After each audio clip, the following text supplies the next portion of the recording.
Bonjour à tous et bienvenue pour un autre preview pour la saison 2022-2023 de la LNH. Et cette fois-ci, on s'attaque aux sénateurs d'Ottawa. Ah, les sénateurs.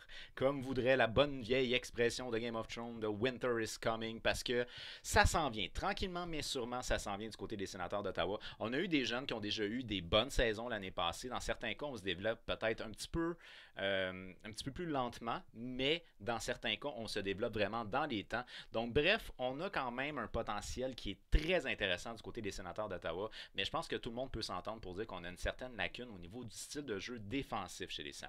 Alors là, on a fait des acquisitions qu'on va dire des acquisitions monumentales pendant la saison morte pour les Saints, et je pense que ça s'en va très honnêtement dans le bon sens. Une organisation qui a su surprendre en fin de saison lors des dernières années, c'est une équipe qui est capable de gagner des matchs, mais malheureusement, elle était capable de gagner des matchs quand ça comptait plus. Alors là, il faut gagner des matchs quand ça compte du côté des sénateurs d'Ottawa, mais je pense que c'est quelque chose qu'on va être capable d'accomplir. Alors c'est une organisation qui pourrait très bien surprendre cette année, parce que si les jeunes continuent à se développer dans le sens qui se développe, si les nouveaux s'adaptent bien au système de jeu, cette équipe-là s'est améliorée quand même grandement pendant la saison morte 2022, là, en prévision de la saison 2022-2023. Alors, au niveau de l'entraîneur, on revient avec DJ Smith. Perso, c'est pas mon entraîneur préféré. C'est un gars que je vois qui a peut-être un petit penchant pour son ancien poulain Zaitsev. Et ça, c'est quelque chose qui, moi, me dérange un peu. Mais c'est un gars qui peut peut-être être capable de ramener cette équipe-là toute dans la même direction. En tant que tel, il y a des ajouts qui sont des ajouts d'impact. Il va grandir avec les jeunes. Mais enfin bref, pour moi, c'est pas nécessairement un choix de confiance. Mais bon, du côté d'Ottawa, on a confiance en lui, alors on revient en lui. Et sinon, on a Pierre Dorion. Dans le cas de Pierre Dorion, DG, je vous avouerai que j'ai remis en question quelque peu ses habilités par le passé, mais après avoir fait l'acquisition d'un gars comme Alex DeBrincat et Claude Giroux, je ferme ma gueule. Euh, c'est deux très très grosses acquisitions et ça c'est sans compter qu'on a réussi à aller chercher des jeunes qui risquent d'être des jeunes top au niveau de la LNH. Fait que, bref, je lui lève mon chapeau, j'étais sceptique, mais finalement, il a l'air de s'en aller dans le bon sens dans le cas de Pierre Dorion. Pour la saison 2020-2021, les sénateurs d'Ottawa, c'est 23 victoires, 28 défaites, 5 défaites en prolongation pour un total de 51 points. On a terminé au 23e rang de la LNH et l'année passée au 26e. Ça s'est pas amélioré, mais il y a eu des progressions individuelles qui sont intéressantes. On va y aller dans ce sens-là. L'année passée, c'est 33 victoires, 42 défaites, 7 défaites en prolongation, soit 49 défaites pour 33 victoires. Ça a été difficile par moments du côté des Saints. 73 points, une saison qui est pas nécessairement à la hauteur des attentes. Une moyenne de buts marqués de 2,73, ce qui représente la 26e attaque dans la LNH. Mais on a des jeunes très prometteur du côté des sénateurs offensivement. Alors ça, c'est une statistique qui se veut vouloir aller vers la hausse. 2,73, c'est pas, d'après moi, c'est pas représentatif du talent offensif que cette équipe-là. Fait qu'il faut s'attendre à ce que l'année prochaine, on ait une moyenne supérieure en termes de buts marqués. Cette équipe-là devrait être un petit peu plus tenace au niveau des buts marqués. Une moyenne de buts encaissés de 3,22. C'est pas glorieux, 3,22. Ça a été difficile pour Matt Murray l'année passée. Entre autres, il y a eu des blessures. C'était up and down. Il s'est ramassé dans la Ligue américaine pour se réhabiliter. Bref, ça a été difficile au niveau du jeu défensif et pour les gardiens l'année passée, sauf peut-être un qui a très bien fait. Je dirais à la limite qu'il a même surpris en faisant très bien, et c'est Forsberg. Forsberg, honnêtement, là, 46 matchs, 917 d'efficacité. Il a très bien paru le temps qu'il a été à Ottawa. Est-ce qu'il a bénéficié de l'absence de Matt Murray? Peu importe. Il a réussi à faire sa place tranquillement au niveau LNH. Cette moyenne-là, théoriquement, devrait s'améliorer. Mais il faut que le style de jeu défensif, par exemple, se resserre du côté d'Ottawa parce que pour l'instant, c'est assez laborieux. Un avantage numérique à 19,3%, ce qui est correct sans plus. Un désavantage numérique à 80,3%, ce qui est correct aussi sans plus. On a terminé 13e dans la conférence de l'Est et 26e au niveau de la Ligue nationale. Évidemment, on n'a pas participé aux séries éliminatoires en terminant 26e. Le meilleur en termes de but aurait été Joshua Norris. Joshua Norris qui a eu une blessure, 66 matchs seulement de son côté, mais c'est un jeune joueur de centre qui a le flair pour les bonnes occasions. Fait que ça, c'est quelque chose que on aime du côté d'Ottawa. Puis Joshua Norris avec Drake Batterson, qui est un joueur qui est très dynamique offensivement, puis qui est un jeune aussi avec un fort potentiel, là, 44 points, 46 matchs, t'es pas mauvais offensivement quand ta voisine est un point par match. Ces trois-là avec Kachuk se retrouvent bien sur la patinoire. Donc, on a une ligne qui est relativement jeune, qui se connaît et qui se retrouve bien sur la patinoire du côté d'Ottawa. Ce qui fait que c'est quand même très prometteur pour les saisons à venir. Fait que, bref, Joshua Norris, 35 buts l'année passée. Bonne saison. Le meilleur entente de points aurait été Brady Tkachuk avec 67 points en 79 matchs. Je veux pas faire mon prophète de malheur, mais je ne pense pas que c'est lui qui va rester le meilleur pointeur de cette organisation-là pour les années à venir, parce que c'est un joueur qui est un joueur d'impact, c'est un joueur qui est physique, qui est présent, mais je pense que tu as des talents offensifs supérieurs à lui. Donc bref, je crois pas qu'à moyen long terme, ça va être Brady Tkachuk qui va être ton meilleur joueur, disons statistiquement, offensivement, mais il va continuer à avoir un impact majeur dans l'organisation. C'est un bon leader, une bonne présence physique, un gars dérangeant.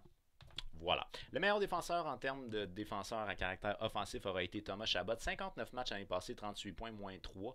Dans son cas à lui, malheureusement, il a été blessé, mais il y a un paquet de joueurs qui ont été blessés. Shane Pinto, là, il a été blessé littéralement au début de la saison l'année passée. Fait que ça, c'est problématique pour l'organisation parce que c'est plus difficile à ce moment-là d'évaluer ton gars quand il a joué juste 5 matchs. Dans le cas de Thomas Chabot, on le sait, c'est le général à la défensive chez les Sénateurs d'Ottawa. C'est un défenseur qui est un défenseur très fluide au niveau de son patin. Il a une bonne première passe, il a une bonne lecture de jeu. C'est un gars que j'aime peut-être un peu moins au niveau défensif, mais c'est quand même pas. C'est pas catastrophique dans sa zone. Donc, bref, c'est un défenseur qui est bien dans sa zone, mais qui est très bon au niveau de la relance et qui est très fluide dans sa transition. C'est un défenseur qui est un défenseur que je qualifierais de vedette à venir dans la LNH. Ici, on a les trois espoirs du alacoupe.ca. Ces trois espoirs qui pourraient percer l'alignement, et ce, dès cette année, du côté des Sénateurs d'Ottawa. On a déjà beaucoup de jeunes du côté des Sénateurs d'Ottawa. Je ne sais pas si c'est vraiment à ce point-là pertinent d'insérer encore plus de jeunes dans l'équipe, mais on a du talent. Donc, bref, ça se pourrait qu'ils forcent la main des entraîneurs au camp d'entraînement puis qu'éventuellement, ils fassent leur place. Alors, le texte complet de notre chroniqueur Anthony Saint-Amand est disponible sur le alacoupe.ca. Ça va être plus en profondeur pour les trois espoirs du alacoupe.ca. On commence avec celui qui est peut-être pas le plus probable. C'est un des deux qui est fort probable. On va dire ça comme ça. Jake Sanderson. Jake Sanderson, c'est un défenseur de 20 ans qui a évolué au niveau de la NCAA l'année passée. 23 matchs, 8 buts, 16 passes, 26 points. Du côté de Jake Sanderson, on parle d'un gars qui a un potentiel facilement première paire LNH. C'est un gars qui est très solide dans sa zone, donc un style de jeu qui est impeccable au niveau de la NCAA, un style de jeu qui est très fort au niveau défensif. Et c'est un gars qui a un upside offensif plus qu'intéressant, parfois négligé par les observateurs. Fait qu'on parle quand même d'un gars de 26 points en 23 matchs, donc plus d'un point par match au niveau universitaire, puis tu joues quand même contre des personnes un petit peu plus vieilles au niveau universitaire, donc des gars qui sont plus développés physiquement et tout le tralala. C'est un joueur qui va être d'impact chez les Sénateurs d'Ottawa à moyen long terme. Et ce que moi je vois avec Jake Sanderson, c'est que j'enlève rien à un gars comme Zub, mais Sanderson a le potentiel d'être avec Chabot à long terme. Peut-être même à moyen terme, je ne sais pas, parce que ça a l'air que son camp d'entraînement se passe bien. Donc, Sanderson a des très très fortes chances de forcer la main et d'être dans l'alignement dès cette année. Par la suite, on a le joueur de centre Shane Pinto. C'est un joueur de 21 ans qui a évolué un petit peu dans la LNH l'année passée, 5 matchs, 1 passe. Malheureusement, il s'est blessé au niveau de l'épaule. C'est un gars qui, quand il jouait au niveau de la NCAA, là, il avoisinait à peu près le 1 point par match. Il fait partie probablement là, des top 20 joueurs de centre espoir de la LNH. C'est un gars qui est, semble-t-il, vraiment solide dans sa zone. Et ça, c'est un plus que l'organisation ne pourra pas se plaindre d'avoir un joueur de centre qui est solide dans sa zone. Il y a un côté offensif intéressant aussi, mais c'est peut-être plus son jeu dans sa zone qui retient beaucoup l'attention du côté de Shane Pinto. Fait que c'est un gars qu'on peut très bien voir peut-être éventuellement dans le top 6. À court terme, moi, j'irais peut-être dans le bottom 6. Et qu'on va voir en désavantage numérique. Et là, ce qui est dommage, c'est qu'au moment de filmer, Alex Formenton est toujours pas signé du côté des Sénateurs d'Ottawa. Et dans son cas à lui, Alex Formenton, c'est un gars qui est très fluide, c'est un gars qui est rapide, et c'est un gars qui a dominé la LNH pour les buts en désavantage numérique l'année passée avec 5. 5 ou 6? 5. Il me semble que c'est 5. Fait que c'est dommage parce que là, je ne l'ai pas inséré. Il n'est pas signé, il n'est pas au camp d'entraînement, donc je ne sais pas exactement qu'est-ce qui va se passer avec lui. Pour le moment, il n'est pas dans l'organisation, mais ça c'est intéressant parce que si on avait Shane Pinto et Formanton au niveau du désavantage numérique, on a un désavantage numérique qui peut faire mal du côté des sénateurs d'Ottawa. Fait que bref, déjà qu'on était quand même pas si mauvais à 80.3, il y a place à l'amélioration, mais c'était pas dramatique. Ça pourrait être encore plus intéressant pour ce qui est des sénateurs d'Ottawa au niveau des unités spéciales en désavantage numérique avec un Shane Pinto en santé, puis ici Formanton signe. Ensuite de ça, en termes de troisième espoir, on va y aller avec Jacob ou j'imagine que c'est en anglais. Jacob Bernard Docker, un défenseur de 22 ans. Il joue au niveau de la Ligue américaine. 58 matchs l'année passée. 2 buts, 7 passes, 9 points. OK, on s'entend, c'est un défenseur défensif. Là, on ne part pas en peur parce qu'il y a juste 9 points à 58 matchs en Ligue américaine. C'est un défenseur qui est très reconnu comme étant défensif, un des meilleurs défenseurs lors de la dernière année dans la Ligue américaine de hockey. Fait que c'est un gars qui a ressorti fort à plusieurs reprises, pas nécessairement toute l'année, mais à plusieurs reprises au niveau de la Ligue américaine de hockey l'année passée. Il avait joué un total de 8 matchs dans la LNH avec un seul point. Fait que c'est un gars qui pourrait éventuellement forcer la main et avoir une place, mettons un rappel en cas de blessure ou quelque chose de genre. Alors l'alignement que vous avez ici, c'est en fait un alignement que je vous propose. C'est pas l'alignement des entraînements, mais j'ai essayé de respecter certaines choses. Puis vous allez comprendre pourquoi je vous dis certaines choses quand on va arriver peut-être plus avec les défenseurs. Mais en tout cas, bref. Donc, on va commencer par ma première ligne. Ben là, j'ai décidé d'y aller avec des gars qui se connaissent bien. Pourquoi? Parce que quand tu rajoutes des gars, tu sais jamais s'ils vont bien avoir une bonne cohésion avec les autres joueurs. Fait que ça aurait peut-être pu être intéressant de jouer un petit peu plus avec nos lignes. Mais moi, je me dis, on avait une belle chimie entre Ketchuk, Norris, Batterson. On répète ça. Dans le cas de Drake Batterson, malheureusement, blessure. Donc, bref, il n'a pas joué la saison complète l'année passée. Mais une excellente saison au niveau offensif. 44 points en 46 matchs pour Drake Batterson. C'est un joueur qui est très dynamique dans la zone offensive. Ensuite de ça, on a Joshua Norris qui a un tir puissant. Un tir de la Ligue nationale, comme on dirait. 55 points en 66 matchs l'année passée. Et Brady Ketchuk, qui est un gars qui est capable de foncer au filet, bonne présence physique. 67 points en 79 matchs l'année passée. C'est des gars, honnêtement, qui ne seront peut-être pas nécessairement la plus grande production offensive parce que la deuxième ligne, je pense que tu as quelque chose d'assez intéressant si ça fonctionne, si la cohésion est bonne. Mais c'est quand même une ligne que tu sais pouvoir avoir confiance en elle et qui peut provoquer des choses offensivement. Puis en plus, ben, c'est une ligne qui est relativement jeune, donc c'est des gars qui vont grandir ensemble. Puis ça, pour le futur des sénateurs, c'est bon, mais même pour le présent, c'est bon. En termes de deuxième ligne, ben ça, j'ai trouvé ça assez amusant d'y aller avec ça parce que là, j'y vais avec les deux nouvelles acquisitions des sénateurs d'Ottawa. En l'occurrence, sur ma deuxième ligne, j'y vais avec Claude Giroux et DeBrincat et Studzla. Alors, vous avez peut-être vu là, au niveau de leur compte Instagram, là, il y a une photo où on voyait les trois ensemble. Je pense que c'est pressenti, mais peut-être pas comme moi je le propose. Donc, moi, en fait, je propose Giroux au centre. Studzla peut être utilisé au centre. Okay? Donc, et dans le cas de DeBrincat, il peut être utilisé au niveau des deux ailes.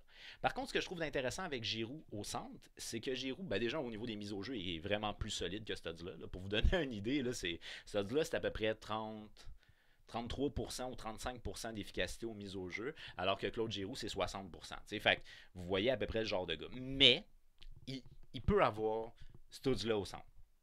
Sauf que vu que Giroux a plus d'expérience, je privilégie en premier Giroux, quitte à de temps en temps mettre Studzla au centre. Je pense que ça peut être ça. Puis sinon, ben, au niveau de sa production offensive, dans le cas de Tim Studzla, de jouer à l'aile, je pense que ça peut lui donner peut-être plus de liberté. Il y a moins de responsabilités défensives à avoir. Puis Claude Giroux, c'est un bon centre au niveau des deux sens de la patinoire. Fait que pour moi, je pense que ce serait le meilleur move à faire. Alors, j'y vais avec Studzla au niveau de mon aile gauche. 58 points en 79 matchs l'année passée. Une très bonne saison. Je pense que c'était sa deuxième saison, je ne fais pas erreur dans le cas de Tim Studzla. Ouais, deuxième saison pour ce qui est de Tim Studzla. Par contre, un différentiel plus-moins de moins 27. Un peu moins intéressant au niveau de ça. Mais il reste que ça a été une bonne saison pour ce qui est de Tim Studzla. Un jeune allié qui a des mains magiques du côté des sénateurs d'Ottawa que je fais jouer avec le vétéran Claude Giroux qui a 34 ans si je ne fais pas erreur. 65 points, 75 matchs l'année passée. Il s'est promené un peu, Claude Giroux, Philadelphie puis la Floride. C'est un gars qui a du leadership, un gars qui est de la place. D'ailleurs, il est assistant à Brady Ketchuk. C'est un gars qui est responsable dans sa zone. C'est un gars qui gagne ses mises au jeu. Fait que bref, si mettons on veut faire jouer Studzla au centre puis qu'à un moment donné, pour une raison XY, ça marche pas, on peut ramener Claude Giroux puis être en confiance avec lui au centre. Fait que moi, je pense que ça peut être intéressant. Mais là où je trouve que c'est encore plus intéressant, c'est de faire jouer Studzla avec Alex DeBrincat. Alex DeBrincat, c'est 78 points en 82 matchs l'année passée avec les Hawks de Chicago. C'est un joueur qui n'est pas de grosse taille, mais qui est tellement dynamique. Oh my god! Alors moi je pense que ces deux gars-là, Studley et DeBrincat, peuvent avoir du fun amplement en relance, puis Claude Giroux, responsabilité plus dans sa zone. Alors pour moi, je trouve que ça serait une excellente ligne, et j'ose pas la mettre première ligne parce que j'ai aucune idée la chimie qui peut s'imposer entre les gars, mais je pense que ça peut être une très très bonne première ligne. Alors si je regarde ça overall, on a un top 6 qui a bien du sens du côté des Sénateurs d'Ottawa. En termes de troisième ligne, on y va avec Tyler Mott, c'est 15 points en 58 matchs l'année passée. C'est pas un joueur qui est exceptionnel du côté de Tyler Mott, un joueur qui est peut-être plus un joueur de profondeur. Qu'on fait jouer avec Shane Pinto, 1 point en 5 matchs l'année passée, mais c'est un joueur de centre qui, ben, déjà, il est jeune et qui est très responsable dans sa zone. Fait que ça, c'est un gars que tu vas utiliser en désavantage numérique. Puis de le faire jouer avec Mathieu Joseph sur ma troisième ligne, c'est 30 points 69 matchs l'année passée, mais il a avoisiné le 1 point par match quand il est arrivé à Ottawa, parce qu'on se rappelle que lui, il arrivait de Tampa Bay. Donc bref, dans le cas de Mathieu Joseph, je sais pas. Il s'est peut-être trouvé une autre énergie, une autre seconde vie avec les Sens, mais ça l'a très bien été au niveau de la production offensive pour son segment où il a joué avec les Sénateurs d'Ottawa l'année passée. Il est arrivé en fin de saison pour sa part, Mathieu Joseph. Fait que, bref, on a un joueur qui est capable de patiner. Donc, tu sais, on a une troisième ligne qui est une troisième ligne qui est capable d'aller relativement vite. Puis, c'est pas nécessairement une production offensive assurée, mais quand même, c'est des gars qui sont capables de faire des points qui font mal. Des fois, tu sais, c'est ton top 6 qui produit le plus. Fait que, bref, ça peut faire mal. En termes de quatrième ligne, ben là, c'est des gars essentiellement de profondeur. On parle de Parker Kelly, c'est 12 points en 41 matchs l'année passée. Gambrell, 7 points en 63 matchs l'année passée. Et Hudson Watson.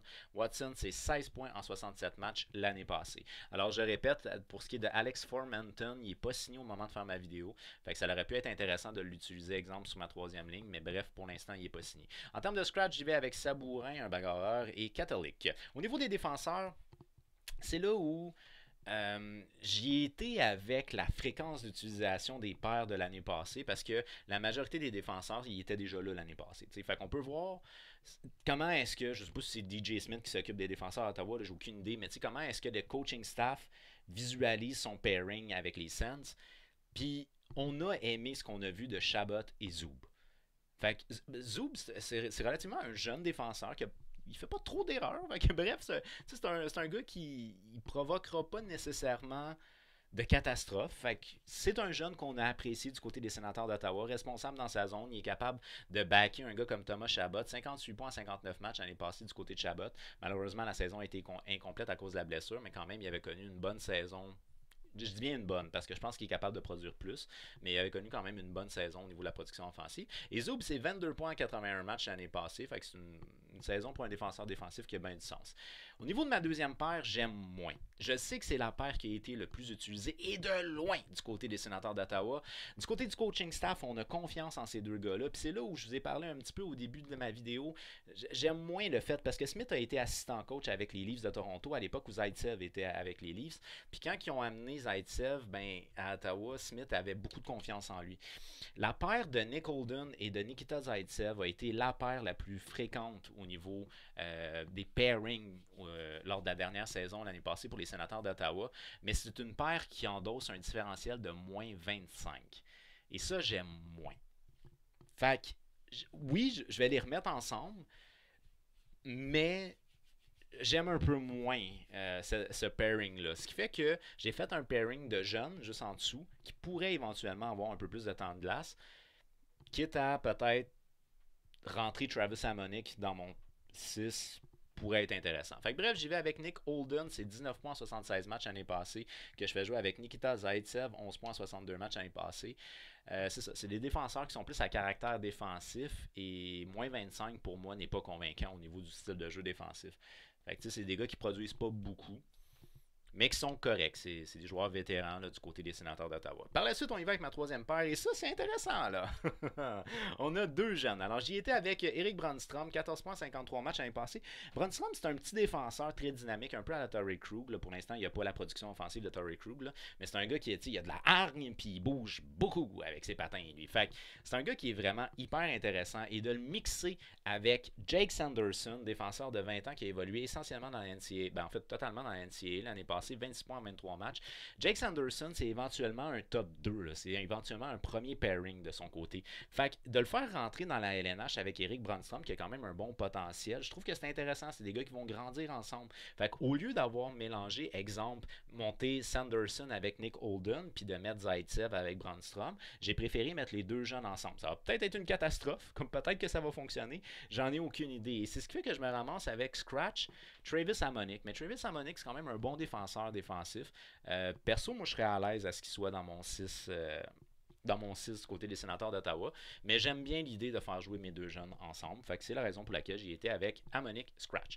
En termes de gardien de but, ben là, on a fait l'acquisition de Cam Talbot du Wild du Minnesota, et ça, c'est un upgrade selon moi du côté des Sénateurs d'Ottawa.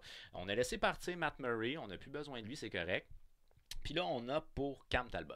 Cam Talbot, c'est un gardien de but qui, selon moi, est underrated au niveau de la LNH. Je ne vous dis pas que c'est le plus underrated, mais c'est un gardien de but qui est assez stable. Il est stable dans ses performances. Puis c'est un gars il fait pas mal, il fait relativement bien tout le temps. Et là, puisqu'on a eu un gars comme Anton Forsberg qui a connu une bonne saison l'année passée, ben à ce moment-là, un Cam Talbot pour comme peut-être pas épaulé, peut-être même un tandem entre les deux, ça pourrait être intéressant. Les deux ont connu des bonnes saisons l'année passée, fait que ça pourrait être intéressant d'avoir un tandem entre les deux, se partager la job. Puis éventuellement, on a un Mad Sogar qui est boum!